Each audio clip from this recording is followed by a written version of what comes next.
conference, and I was at the 2014 National Conference, where all these issues concerning restructuring, devolution of power, through fiscal federalism, continue to come up again and again like a recurring decimal. But each time we did a good job, like during the 2014 National Conference, when the best first 11 of Nigeria, that one person who used to be secretary to the government of the federation called boys, he said it was giving jobs to the boys. We got the best from Nigeria, first class traditional rulers, professionals, the youth, artisan, market women, students, the academia, the labor, trade unions, retired police officers, military officers. In fact, the who is who in Nigeria. They were at that conference. And after argument for about 6 months, at times almost coming to blows,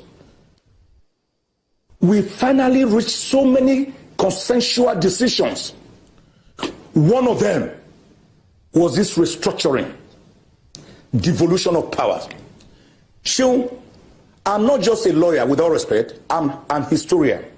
So I like at times to situate my discourse within the perspective of history, because today is the tomorrow you discussed yesterday. I'm calling on the federal government to bring back history to our syllabus, because we are losing something. Nigeria is not like America in terms of federalism. In the United States of America, after their declaration of independence in 1776, they met in this place in Philadelphia. They were already regionally autonomous, and they said we needed to have a more perfect union. That was how they ceded powers to a government that they formed at the center. But in Nigeria, all regional blocks were already autonomous.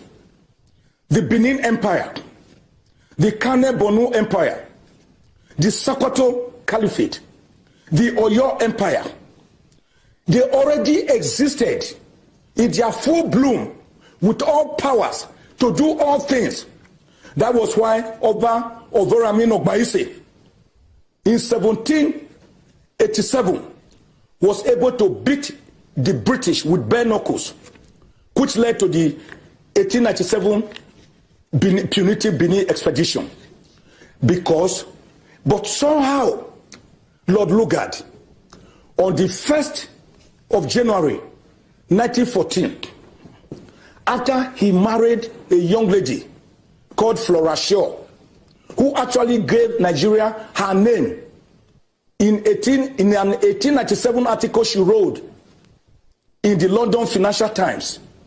After Niger area, she later married Lord Lugard, who was then the governor of northern Nigeria. And Lord Lugard decided to calibrate and collapse the Southern Protectorate, which had already merged with the Lagos colony, with the Northern Protectorate to form the Federal Republic of Nigeria.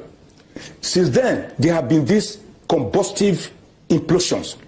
So when you talk about restructuring, some people are afraid of it. And we say no. Restructuring does not mean balkanization. It's not Southern and it's not Southern Sudan and Sudan. Okay. After all, India, Pakistan, Afghanistan. They were once one country. We cannot do anything, either call it restructuring, call it whatever, decentralization of powers from the federal to down to the local government cannot be done until we follow due process. Part of this due process is all these agitations that are coming up. We call them stakeholders and the Nigerian citizens. We have the right to agitate for anything, but then there are due process. Since the constitution is in place now, and it has not been abrogated or even suspended by any military coup whatsoever. So we follow. The constitution has allowed for this amendment alteration. Even if we want to suspend our constitution, there are processes.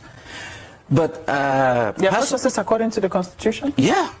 For instance, we can conduct stakeholders like, okay, let me take it, call it South-South zone, and call it even on state basis. People can agitate. People can submit their submission, just like the recent concluded Southwest Summit, as they did. That is their position. Nobody is going to say, look, they have faulted in concocting or putting together their thought. It's right, pursuing their fundamental right, either as a group or as an individual. Vis-a-vis, but that doesn't mean that whatever decisions they reach, whatever point or hypothesis they are presenting is not binding until it has been subjected to the laws of the nation. As of now, we remain, the unitary aspect of Nigeria is still in place. But if people felt this unitary nature or the unity of nation, the Nigeria as a nation should be, we have to restructure it. Whatever, now we have three systems of government. You know, we have the federal government, and people felt so many powers are concentrated in the federal or central government, call it. Then we have the states and then the local government. Presently, the National Assembly is equally disturbed that there has never been this proper separation of roles as far as these three levels of government is concerned. I can't call it tier, but levels. You know, in as much as we decry the issue of concentration or even over concentration of powers in the federal, at the federal or at the center, with little power to the state and then none or even to the local government. But the Constitution has given the local government role, which is not being pursued. One part of the reason is that if we can limit ourselves even to the present law as it is, every level of government will play its role. But we are not even conducting the governance pursuant to our Constitution. That is one. Two, because of development, you remember the development of constitutional development, right from the MacPherson up to 1963, 1966, up to this 1999 as amended. Even the 1999 has been amended, what we are using today, 2017. If people have called for a review, alteration, amendment of the Constitution to suit our purposes, nothing is wrong with that. So to me, rather than, I really agree totally that Nigeria has to be restructured vis-a-vis the modern challenges if we really want to live at this jet age, not even computer age, at this age. And Nigeria have to wake up to the realms of realities. I will give you just a simple example. For instance, if you take the Federal Ministry of Education, all our curriculum and everything is being done. Until and unless you have an astute minister who listens to voice of wisdom, it takes longer time for us to adjust our curriculum, for it to reach the secondary school. I'm just wondering, though. So I'm just giving you an example. Yes. So what I'm trying to say here is that rather than returning to regionalism, reducing, so, you know, creating the center, region, state, and even local government, you are now introducing a fourth level from the position of the Southwest, because that's what it takes. Yeah, some people say that that time, you know, that there was Nigeria looked more viable. You know, the country worked better then. You know, it would seem the development got to people at the grassroots better than, you know, this system where the center is top heavy and very little is getting to the people. And I'm coming to that, Mape. That is what I want to address the people. Let's take examples. We are following the system of government, or we copied grossly our system of governance from the Americans. That's how they develop. You don't go back. How many years, how many decades?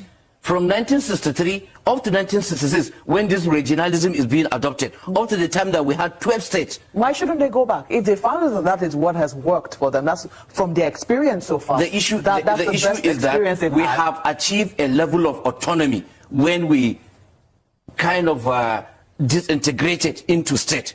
People, even in the Southwest, you discover the Osun State fell. He is more buoyant than Ekiti. Lagos fell. They are more buoyant than, what do you call it, Ogun State. So that boundary adjustment. For you now to coerce people to come together, to break these boundaries. Okay, where are you taking Kwara to join there? Are you going to realign, to redefine the geographical something? Rather, we should develop it. So let me give you, United States, they have more than 50 states in the United States. They have never regrouped them. They are even acquiring more states, like Alaska, Texas, you know what, but I don't want to go into that. It's not a topic for another thing. But let's take the state of California.